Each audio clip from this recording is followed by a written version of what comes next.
Hi guys, welcome to the last video in the how-to series. Finally got through it. I tell you, that took some going. This last one's a little bit different. I had a request from a gentleman a few days ago about one of my earlier videos when I talked about, the downrigger. Oh, I'll move that out of the way. I've done a video on the downrigger, how to set it up and bits and pieces on trolling baits with it. So good old downriggers and boats. Okay.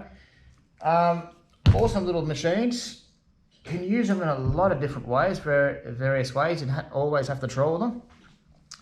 But this one, he asked me whereabouts you can go troll live baits around the coast.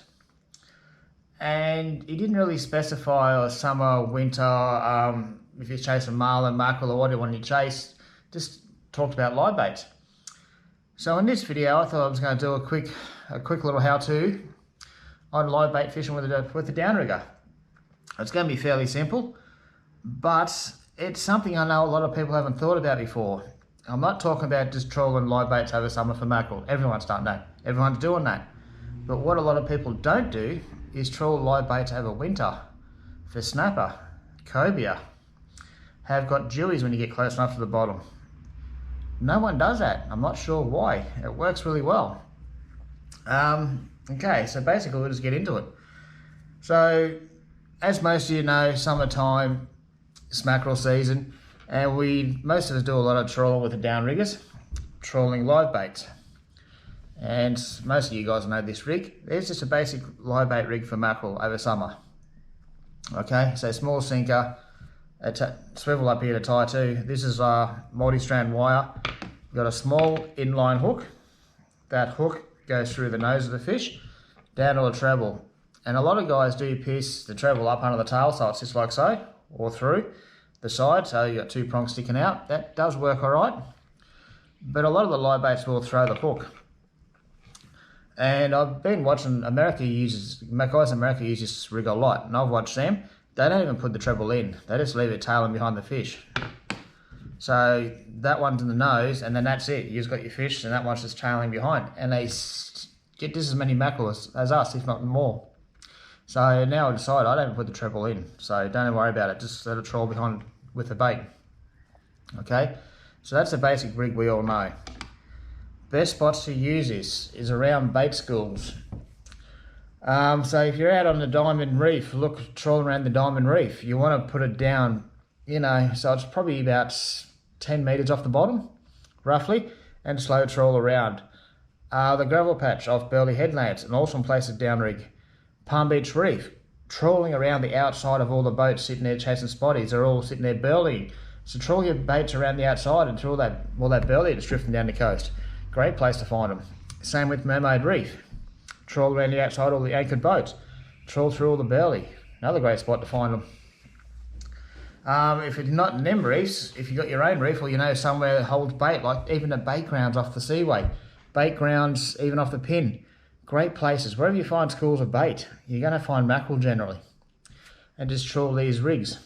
And you won't be trolling any wider than 24 fathoms, mackerel or coastal fish, so they're generally in the shallow, warmer water. So basically 24 fathoms in towards the back of the surf, where the shark nets are. Get a lot of mackerel trolling on the back of the shark nets too. Don't forget that one. Okay, so that one's quick and easy. Most of us know that. And the baits for this were always trolling like yakkers or slimies, but tailor do work well too, especially for the bigger Spaniards. Okay, that's the easy one. Now this is the one most people don't know and don't actually do. Okay. So you got your downrigger on the back of the boat set. It's middle of winter, like now, it's cold. You've got westerly winds. The snapper band's just finished. Hopefully, it's not far away. And you want to go out and chase a snapper or look for a cobia or do something different. Okay, what I run out here around the 24 fathom line, 18 24s, I run a number 8. I don't worry about a 10. I don't find you need a 10. 8's plenty for 24s. I have used on 36s and like slow current. It's not a problem in the world. An 8 ball is very good for your downrigger, and especially when you're just towing little light live baits. You don't need big heavy baits. Just little liveys. There's no drag on the ball. It'll stay down there. Okay, so the first thing you're going to do, you're going to want your live bait. So once again, you either use trolling slimies, you're trolling yakkers, pike if you can get pike, keep them alive, and tailor. Don't forget legal size tailor. All are going to work for snapper, jewfish, cobia, but main two are going to be cobia and snapper when you're doing this sort of thing. Have got a jewfish on the blocks doing it. Might have been by accident, but I have caught one. Okay, and the rig for trawling live baits is very, very simple. Okay, so the rig itself, once again, you want inline hooks. These hooks I'm using, I use Gamakatsu's, but this time we're just using two, the same, not using a treble. Okay, I generally run about a 60-pound trace, because you never know what you're gonna hook. 60-pound trace, no sinkers, no nothing, just two hooks as is. I'll put this one through the nose, okay, so straight through the nose of the fish. I prefer slimies for this sort of fishing, but yakkers and that do work well. Through the nose. And then this one in the tail, just lightly pierced under, like with the back of the tail, just lightly pierced underneath. It won't come out and it won't hurt the fish. Okay, and then I run this bait. I run this bait about 30 meters behind the ball. So from the clip, I run 30 meters of line out, and then I'll clip it into my clip. Okay, I want my bait about 30 meters behind the actual ball. And then when I'm trolling the bait grounds, or not the bait grounds, the 24s, 36s if you want, 18s, looking for the snapper and cobia, I usually have this about 10 meters from the bottom. Same as sort of like mackerel depth. I like it up. I generally find the bigger snapper a little bit higher in the water column, and well, cobia, well, they're every freaking way from the surface to the bottom, so it's just pot luck. But I'll start off running this around 10 meters from the bottom. That's where I want to trawl my live baits. And lures, but I'll get to that in a minute. Trawl the live, about 10 meters off the bottom, okay? And while I'm trawling around the reefs, waiting for a strike, I'm looking on the sound for bait balls. Once again, where you find bait, you'll find predator fish. Find bait balls, or even just like scattered baits across the reef. When you find the bait, stick in that area. Drop the bait, lift the ball up, your downrigger ball up or down to the depth of the bait's at. That's the depth you want to fish, okay? And then just do big, large, slow circles in that area. And just wait for bite time, because the fish will be there, and you just got to wait till they start feeding. When they start feeding, this goes off. It's good fun. So just the main thing is just trawl reefs about 10 meters from the bottom, and then when you find bait, scattered bait, bait balls, whatever, just find bait in an area, see what depth it is, set your downrigger to that depth, and just do big circles in that area, trawling your baits around that area. I promise you will get strikes. That's an awesome way to find cobia. And here's a little kicker too. A lot of guys, oh actually I don't think I've ever seen anyone do this at night time for cobs. Go out late afternoon, find your bait, mark it on your sander where the bait is, because the bait will go hide in the reef and scatter during that's the night. Stick in that area, catch the bait, and then trawl that bait after dark on a downrigger in that area. And I bet you hook up to big cobia. Or a shark, but anyway, you're gonna have fun. There's no set rules for trawling these things. Like I said, go to the reefs, trawl around your marks, and look for bait. Once you find bait, stay in that area, and don't be scared to do it after dark.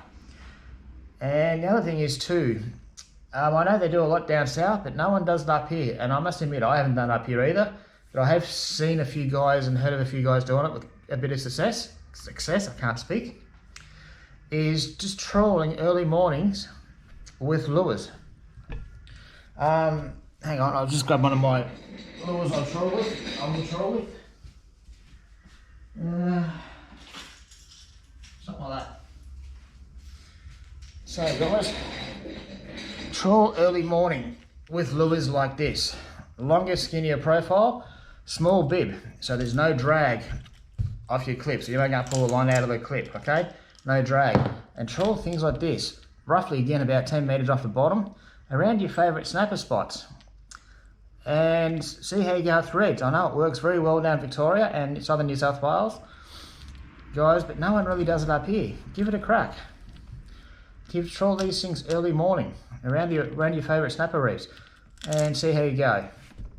Just remember to have a small bib, so it hasn't got too much drag on the clip and won't keep on pulling out and annoy you. Just let the little bib and the lure do the action. Okay, and slow trolling around your favourite snapper reefs. I bet you'll catch snapper, and even still, probably tuna and all sorts of things will have a crack at this. So it's definitely worth a go in winter. Just because you've got a downrigger, it's not a summertime thing only. Use it all year round. I think that's about it, guys. Well, I hope you enjoy that little bit of info. I hope you actually get out and try it. And if you do, let me know in the comments if you had any success. I'll be really interested to see if you guys do it at night time and see how you go. I have done it before at night time. I must admit, I didn't stop most of the fish I hooked, but it was interesting. That was quite a long time ago too, I must admit. It's been a while since I've done it. I got a bit lazy, but I should do it again now. I reminded myself, because it did actually work well. Anyway, guys, thanks for watching the how-to series. From now on, it's going to go back to one video a week. Usually I'll be posting back on Wednesday nights. Back to stock standard for a while, and we'll see where we go from there. Might do another series, or we'll see what comes up. Thanks for watching, guys. I'll see you next week. Bye.